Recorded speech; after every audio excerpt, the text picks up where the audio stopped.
네, 할렐루야, 반갑습니다. 오늘 여러분들과 함께 나눌 하나님의 말씀은 여호수아서 18장 11절에서 28절 말씀입니다.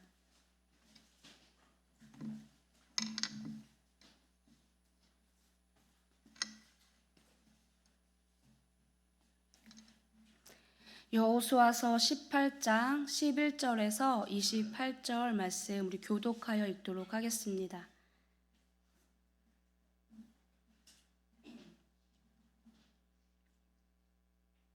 네, 여호수아서 18장 제가 먼저 읽겠습니다. 베냐민 자손 지파를 위하여 그들의 가족대로 제비를 뽑았으니 그 제비 뽑은 땅의 경계는 유다 자손과 요셉 자손의 중간이라.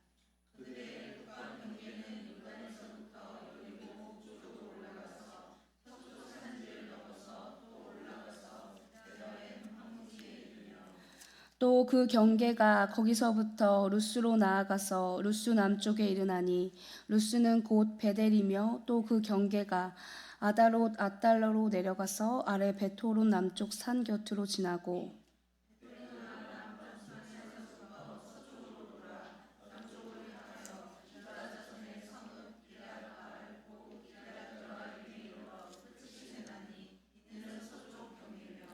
남쪽 경계는 기럇 여아림 끝에서부터 서쪽으로 나아가 넵도와 물 근원에 이르고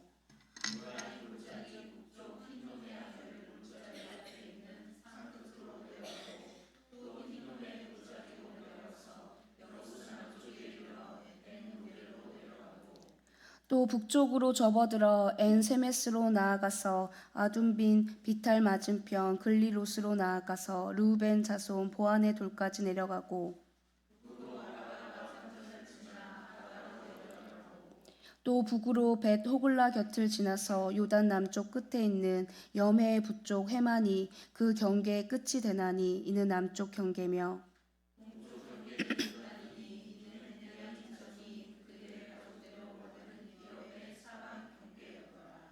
베냐민 자손의 지파가 그들의 가족대로 받은 성읍들은 여리고와 벳 호글라와 에메크시스와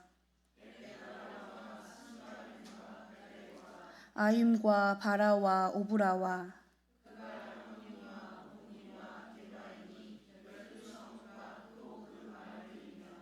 기본과 라마와 부엘롯과 레겜과 이르부엘과 다랄라와 엘렙과 여부스 곧 예루살렘과 기브앗과 기랴시니 14 성읍이요 또 그 마을들이라.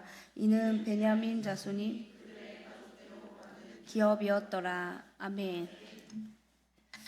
네, 사랑하는 성도 여러분, 오늘은 대림절 셋째 주 주일 오후 예배로 우리가 함께 이 시간 예배하는 줄 믿습니다.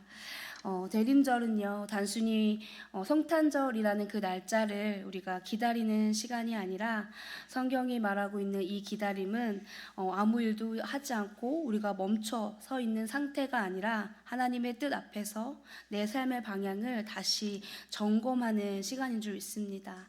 저와 여러분 모두가 이 대림절 절기를 보내면서 하나님의 뜻 앞에서 우리의 삶의 방향을 점검하는 귀한 은혜가 있기를 축복합니다.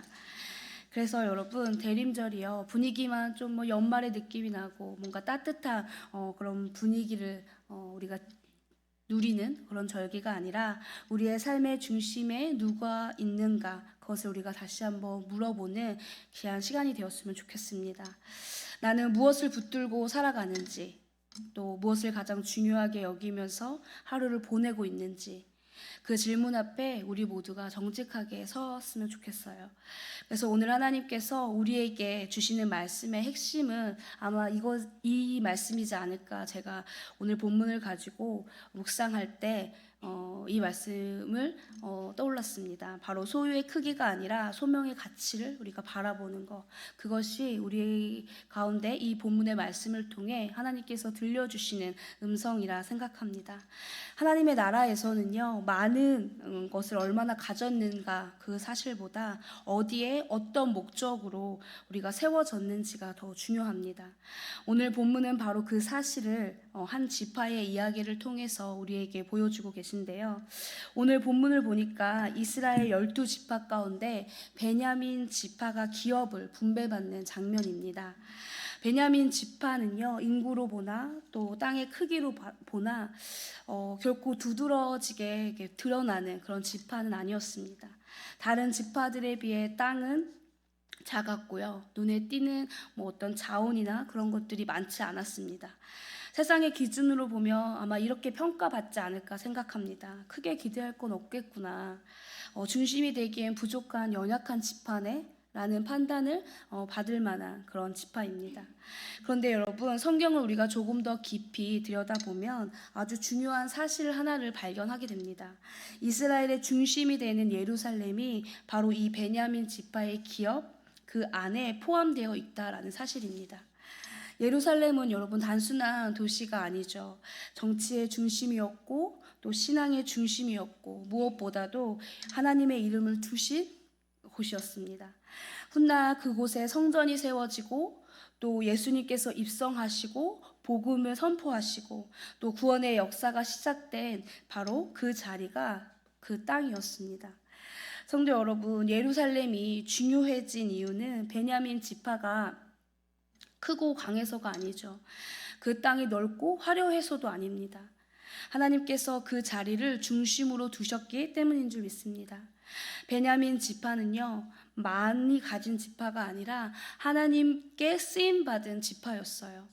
소유는 작았지만 하나님 나라 안에서는 결코 작은 자리가 아니었습니다. 그런데 우리는 종종 이 베냐민 지파를 바라보면서 이렇게 생각을 하는 것 같아요. 땅이 작았으니까 한계가 분명했겠지? 하지만 정작 이 말은요, 오늘 우리의 삶을 향한 말일지도 모르겠다라는 생각을 했습니다. 우리는 너무 쉽게 삶의 가치를 크기로 판단하는 것 같아요. 집의 크기, 또 자녀의 성취, 또 경제적인 안정, 또 노후의 준비, 건강의 수치, 여러 가지 우리가 보여지고 만져지고 느껴지는 그런 것들의 크기로 우리의 삶의 가치를 판단하는 것 같아요. 그래서 하루를 살아도 생각의 대부분은요, 하나님의 뜻보다 당장 눈앞에 현실의 문제 앞에 머물러 있습니다. 기도할 때조차 이렇게 말할 때가 그래서 참 많은 것 같아요. 주님, 이것만 해결해 주세요. 주님, 이 고비만 넘기게 해주세요. 그런데 정작 이런 기도 가운데 이 질문은 하나님 앞에 우리가 하지 않고 있는 것 같아요. 주님, 왜 지금 이 자리에 저를 두셨습니까? 하나님은 우리의 삶에 변두리에 있기를 원하시는 분이 아니십니다. 하나님은요, 우리의 중심을 원하시는 분이신 줄 믿습니다. 하나님께서는 우리의 삶의 주인이 되기를 원하세요. 베냐민의 땅이 예루살렘이 된 이유는요, 그들이 무엇을 더 가졌기 때문이 아니라 하나님께서 그 자리에 중심을 두셨기 때문입니다. 우리의 삶도 마찬가지이죠. 가정이든 직장이든 또 지금의 인생의 어떤 자리든 하나님이 중심이 되지 않으면 아무리 커 보여도 그 자리는 변두리가 됩니다. 반대로 우리가 세상 기준으로는 작고 연약해 보여도 하나님께서 중심으로 그것을 사용하시면 그 자리는 하나님의 나라의 이야기가 시작되는 중요한 자리가 될 줄 믿습니다. 사랑하는 우리 세종교회 성도님들의 삶의 자리가 여러분들의 서 있는 그곳이 바로 하나님께서 사용하시는 하나님의 놀라운 은혜가 흐르는 자리가 되기를 축복합니다. 여러분, 누가 영적 전쟁에서 승리할까요? 기도를 오래 한 사람일까요? 아니면 성경을 많이 아는 사람일까요? 우리 자녀들 어떻게 생각하세요? 누가 영적 전쟁에서 승리할까요? 기도를 많이 한 사람, 성경을 많이 아는 사람, 예배를 빠지지 않고 드리는 사람, 누굴까요? 여러분, 성경에서요, 분명하게 그에 대한 답을 우리에게 말씀해 주고 계신데요. 바로 자기 뜻을 꺾고 하나님의 뜻에 순종할 수 있는 사람입니다. 그리고 그 하나님의 뜻이 결국에는 나에게 선하다는 것을 믿는 사람이 영적 전쟁에서 승리하는 자인 줄 믿습니다. 우리가 기도하다가 이런 질문을 하죠. 언제까지 기도해야 하나요, 하나님? 어떻게 기도해야 하나요? 그 기다려야 되는 그 시간 가운데 지루하고 힘들고 지친 가운데 우리가 이렇게 하나님 앞에 묻곤 합니다. 언제까지 기도해야 하는지, 어떻게 기도해야 하는지. 그런데 여러분, 성경에서는요, 기준을 분명하게 우리에게 제시해 주셨어요. 내 마음이 하나님의 뜻을 받아들일 때까지 우리는 기도하는 것입니다. 예수님도 그러하셨습니다. 십자가의 승리가 십자가 위에서 갑자기 이루어진 것이 아니라 예수님께서 이미 그 겟세마네 동산에서 기도하심으로 그 영적 전쟁을 치르셨기에 그 십자가 위에서 승리하신 줄 믿습니다. 겟세마네 동산에서 예수님께서 이렇게 기도하셨잖아요. 내 원대로 마옵시고 아버지의 원대로 되기를 원하나이다. 이 예수님의 이 고백이 십자가의 순종을 가능케 한 줄 믿습니다. 저와 여러분들이 또 우리 세종교회가 계속해서 기도하고 있는데 그 기도의 자리가 바로 이런 하나님을 만나고 하나님 앞에 이러한 고백으로 우리 한 사람 한 사람이 세워지는 그런 자리가 되었으면 좋겠어요. 그래서 여러분 꼭 기억하셨으면 좋겠습니다. 영적 싸움은 환경이 바뀔 때 끝나는 게 아닙니다. 내 뜻이 내려조아질 때 끝나는 것 같아요. 우리가 이 사실만 알아도 지치지 않고 또 고집 부리지 않고 하나님 앞에 무지함으로 우리의 시간을 낭비하지 않고 내 뜻을 내려놓고 하나님의 뜻을 묻는 지혜로움으로 나아갈 수 있고 또 그 가운데 영적 전쟁에 승리하는 비결을 얻게 되는 줄 믿습니다. 우리의 영적 싸움은요, 아주 일상적인 우리의 자리에서 벌어지죠. 자녀 문제 앞에서 하나님의 뜻보다 내 불안이 더 크게 내 안에 말할 때, 또 경제적인 문제 앞에서 주님을 신뢰합니다 라고 고백하면서도 결국 내 계산과 내 방법을 먼저 우리가 붙잡을 때, 또 관계의 갈등 속에서 옳고 그름보다 내 감정과 내 자존심을 내려놓지 못할 때, 바로 그 자리에서 영적 싸움이 벌어지고 있습니다. 우리가 매일매일 살아가는 삶의 현장에서 마주하고 있는 현실이죠. 그 현실이 바로 우리가 영적 전쟁을 벌이는 자리라고 생각합니다. 그런데 그 가운데 우리는 이렇게 종종 이야기하면서 하나님 앞에 합리화하고 또 이 자리 가운데 하나님의 말씀을 선택하기보다 내 자리를 하나님 앞에 이해받기 원하는 그런 연약함으로 나아가는 것 같아요. 하나님 어쩔 수 없잖아요. 이 상황에서는 다 그렇게 합니다. 현실적으로는 다른 방법이 없어요. 그 말 속에는요, 내 뜻을 지키겠다라는 결심만 있지 하나님의 뜻을 따르겠다라는 그 결단이 참 많이 빠져 있는 것 같아요.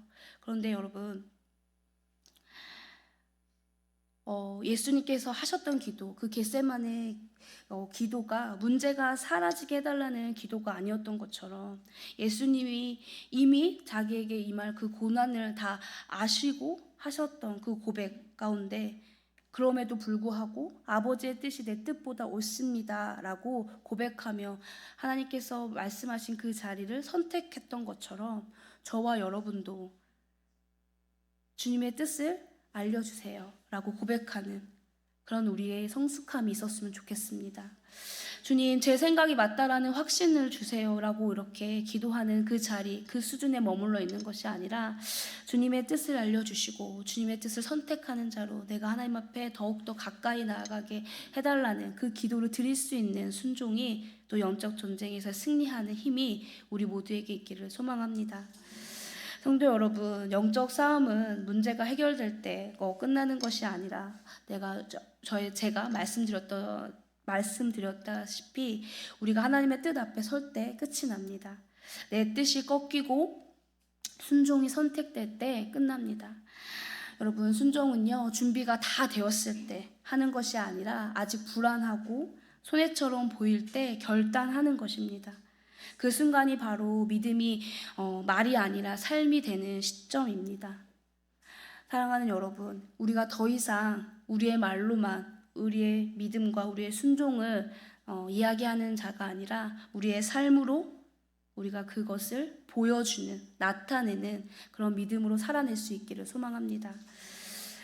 신학자 달라스 위라드라는 분이요, 오늘날 우리 그리스도인의 그 신앙을 이렇게 진단했더라고요. 뱀파이어 신앙이라고 진단을 했는데, 예수님의 피에는 관심이 있지만 예수님과 함께하는 삶에는 관심이 없는 신앙이라고 이렇게 정의했더라고요. 근데 참 공감이 됐습니다. 제 가운데 우리가 살다가 불편해지면 교회로 오죠. 그리고 주님 용서해 주세요라고 기도합니다. 그러나 그들의 삶은 그대로입니다. 예수님의 피를 의지하기보다는 이용하는 신앙의 모습이죠. 예수님의 피로 구원받았다라는 여러분 놀라운 이 은혜는요, 이제 예수님의 생명이 우리 안에서 살아 움직인다라는 뜻입니다. 주님은 그래서 우리의 삶의 수단이 아니라 우리의 주인이신 줄 믿습니다. 우리가 예수님의 피에는 관심을 갖고 그 피로 정결함을 얻고 그 피로 우리가 그 능력을 힘입기를 원하지만 정작 그 피와 함께 살아가는 신앙에는 관심이 없는, 그래서 예수님을 우리의 수단으로 우리의 방법으로 이용하고 우리의 지인으로는 모시지 않는 그런 하나님이 기뻐하시지 않는 믿음이 우리 모두의 믿음이 되지 않기를 저는 간절히 기도합니다. 여러분, 제자들도 처음에는 몰랐어요. 그들도 계속 누가 크냐라는 것을 두고 다투었죠. 그러나 예수님은 그 영광을요, 십자가의 낮아짐으로 보여주셨습니다. 그리고 놀랍게도 그 제자들을 끝까지 포기하지 않으셨어요. 우리도 마찬가지입니다. 주님께서는 오늘도 우리 안에 신앙을 교정하고 다듬어 가시면서 참된 제자의 길로 우리를 이끌어 가고 계십니다. 우리는 하나님 앞에 나올 때 힘들어요, 지쳤어요, 버겁습니다 라고 말하죠. 그 고백 자체가 틀린 것은 아닙니다. 우리는 연약합니다. 그래서 하나님 앞에 우리의 모든 상황을 공감하시는 우리의 위로자이신 하나님 앞에 힘들다고, 지쳤다고, 버겁다라고 이야기할 수 있습니다. 그러나 신앙의 목적이 계속 우리가 위로받는 데에서만 멈춘다면 우리는 성숙으로 나아갈 수 없습니다. 주님의 기쁨이 되는 삶은 늘 내가 편해지는 선택이 아니라 오히려 내 유익보다 하나님의 뜻을 먼저 놓고 익숙한 계산을 내려놓는 순종의 선택일 때가 더 많은 것 같아요. 물론 그 자리를 선택하는 것이 우리의 죄성과 싸워야 되는 힘듦이 있지만, 그러나 여기 앉아 예배하시는 우리 사랑하는 세종 가족 여러분 모두가, 또 제가 하나님 앞에 내가 편안해지는 선택을 하는 것이 아니라 하나님이 기뻐하시는 뜻을 선택할 수 있는 그런 하나님의 자녀들이 되었으면 좋겠어요. 그래서 우리 모두가 소명의 순종의 자리로 나아가는 자들이 되기를 축복합니다. 여러분, 우리 모두 소명의 순종의 자리를 지킬 수 있기를 바랍니다. 그래서 하나님께서 오늘도 우리에게 이렇게 묻고 계신 것 같아요. 네가 서 있는 그 자리에서 나를 주인으로 살고 있니? 라고 하나님께서 오늘 이 예배의 자리에서 오늘 주신 말씀을 통해서 우리에게 이야기하고 또 묻고 계신 것 같습니다. 그러므로 우리가 처해 있고 우리가 서 있는 여러분들의 그 삶의 자리를 가볍게 여기지 않으셨으면 좋겠어요. 그리고 쉽게 떠나려 하지도 않으셨으면 좋겠어요. 가정의 자리, 직장의 자리, 또 교회의 자리, 부모의 자리, 또 자녀의 자리, 여러분들이 서 있는 그 자리를 가볍게 여기지 않으시고 또 쉽게 포기하거나 떠나지 않고 그 자리가 비록 세상의 기준으로는 작아 보일지라도, 별 볼품이 없어 보일지라도 하나님 보시기에는 예루살렘이 될 수 있는 자리임을 우리가 깨닫고 하나님의 시선으로 우리의 삶을 바라볼 수 있는 은혜가 있기를 바랍니다. 여러분, 대림절 셋째 주를 우리가 지나면서 마주하면서 우리는 이렇게 기다렸으면 좋겠습니다. 도망치지 않고 비교하지 않고 지금 주어진 이 자리에서 주님의 뜻이 이루어지기를 기도하며 기다릴 수 있는 우리가 되었으면 좋겠습니다. 그런데 우리가 이렇게 기다리고 싶지만 우리가 그 자리를 지키기 힘든 이유는 우리 그 자리가 작아서가 아니라 그 자리에서 하나님보다 더 중요해진 것들이 생겼기 때문이다라는 생각을 했어요. 그래서 하나님은 오늘도 우리에게 이렇게 물으시는 것 같아요. 그 자리가 작아서 힘드냐? 아니면 내가 주인이 아니라서 힘드냐? 하나님께서 묻고 계시는 이 질문 앞에 우리가 정직하게 우리의 마음을 돌아보고 내 생각을 돌아보고 내 믿음과 신앙을 돌아보고 잠잠히 하나님 앞에 이 시간 대답해 보셨으면 좋겠습니다. 대림절은 우리가 이 하나님께서 요구하시는 이 자리를 바꾸라고 재촉되어지는 그런 시간이 아니라 가정과 직장 또 지금의 현실 가운데서 내가 누구를 주인으로 살고 있는지를 주님 앞에 정직하게 묻는 그런 귀한 시간이 되어셨으면 좋겠습니다. 이 대림절에 우리 모두가요 주님의 기쁨이 되기를 선택하고 하나님을 삶의 주인으로 모시는 순종함으로 하나님이 우리의 전부가 되시는 그런 여러분들이 되기를 간절히 소망하고 그 예수 그리스도의 이름으로 축복합니다. 이 시간 우리가 함께 찬양하고 또 우리가 이 주신 말씀을 붙들고 기도했으면 좋겠어요. 하나님께서는요 오늘 우리에게 다른 삶을 요구하지 않으십니다. 지금 내가 서 있는 그 자리에서 하나님을 주인으로 모시고 살겠냐라고 물으세요. 여러분 어떻게 하시겠습니까? 우리의 삶의 자리, 우리가 서 있는 그 자리에서 하나님을 주인으로 모시고 살고자 하십니까? 여러분 크기가 아니라 소명으로, 또 편함이 아니라 순종으로, 또 소유가 아니라 주님의 기쁨을 선택하라고 우리를 부르고 계십니다. 저와 여러분이요 오늘 이 시간 주어주신 이 말씀 가운데 하나님의 음성을 듣고 말로만이 아니라 삶으로 주님, 제가 주님의 기쁨 되기를 원합니다. 이렇게 고백하며 하나님 앞에 나아가는 시간이 되었으면 좋겠어요. 우리의 자리, 우리의 삶을 주님께 올려드리며 이 시간 우리 나 주님의 기쁨 되기 원하니 함께 고백할까요? 함께 찬양하겠습니다.